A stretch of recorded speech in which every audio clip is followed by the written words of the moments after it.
La vie d'artiste comporte son lot d'avantages mais également d'inconvénients. Ce vendredi 16 décembre, Louane a partagé son périple pour rentrer en France, depuis le Canada, avec sa fille Esmé sur TikTok. L'année 2022 de Louane a été bien remplie. La jeune femme a fait ses premiers pas en tant que mannequin à la Fashion Week de Paris. À côté de cela, elle a renoué avec le cinéma pour un nouveau rôle et a sillonné les routes à la rencontre du public. La chanteuse est devenue jury pour The Voice Kids, tout en préparant la sortie de son nouvel album. Et sa fin d'année a aussi été mouvementée sur le plan personnel. Alors qu'elle et sa fille Esmé se trouvaient à Montréal afin de rendre visite à son compagnon Florian Rossi, qui était en concert dans la ville québécoise, l'artiste a vécu une véritable mésaventure pour quitter le Canada, comme elle l'a expliqué à ses abonnés sur TikTok en suivant la tendance One Thing About Me. Celle-ci consiste à raconter en chanson un moment de sa vie qui la plupart du temps a viré au drame. Des passeports portés disparus le 26 novembre dernier, Louane a soufflé ses 26 bougies. À cette occasion, Florian Rossi lui a organisé une belle fête et lui a offert un sac où elle a glissé tous ses biens les plus précieux avant de rentrer se coucher.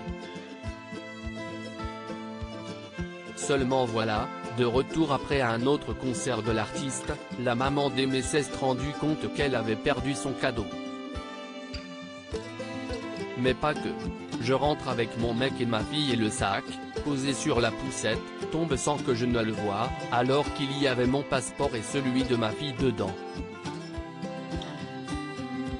On descend à l'accueil de l'hôtel pour vérifier les caméras, on voit que je rentre sans le sac, on décide alors de retourner à la salle pour vérifier leurs caméras et on remarque que j'ai encore le sac. On passe alors la nuit à le chercher, sans résultat, a-t-elle commencé par chanter. Louane et Esmé se sont ainsi retrouvés bloqués au Canada à seulement quelques jours de la sortie de son nouvel album, disponible désormais depuis le 9 décembre. Le jeune papa a dû laisser sa famille pour assurer un concert dans une autre ville. Rendez-vous à la police. Louane, ne pouvant rester ainsi, est allée au commissariat. Je suis allé à la police qui m'indique que je dois me rendre au consulat. J'y vais avec un papier précisant que mon sac et mes passeports ont disparu, a-t-elle continué à raconter. Seulement voilà, la fillette ne pouvait pas quitter le territoire sans son père, déjà très loin de Montréal.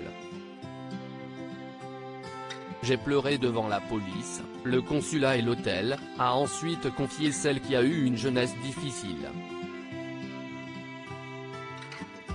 Ni une ni deux, Louane a passé de nombreux coups de fil à Universal et certains de ses proches en France afin de récupérer une liste de papiers demandés par les autorités canadiennes. Une fois les choses faites, une autre péripétie s'est présentée, elle a bloqué sa carte bleue lors d'une session shopping et n'a pas pu payer ses billets retour. C'est là que j'appelle Flo pour qu'il me donne ses 1000 que je puisse les cumuler avec les miens, a précisé celle qui a dévoilé un nouveau look capillaire. Après plusieurs jours de galère, le duo mère-fille a enfin pu rentrer à bon port. Une mésaventure dont elle se souviendra longtemps. @WatchOutForTeTornado réponse à @Clara Bertram. Voilà, c'est la fin mais y avait quand même encore des péripéties morts de rire. J'ai passé littéralement 2 jours à pleurer et merci à la dame adorable dans l'avion qui m'a aidé avec Esmé son original, Louane, Taylor's version, article écrit en collaboration avec 6 médias. À lire aussi C'est difficile de s'aimer, Louane revient sans tabou sur ses complexes.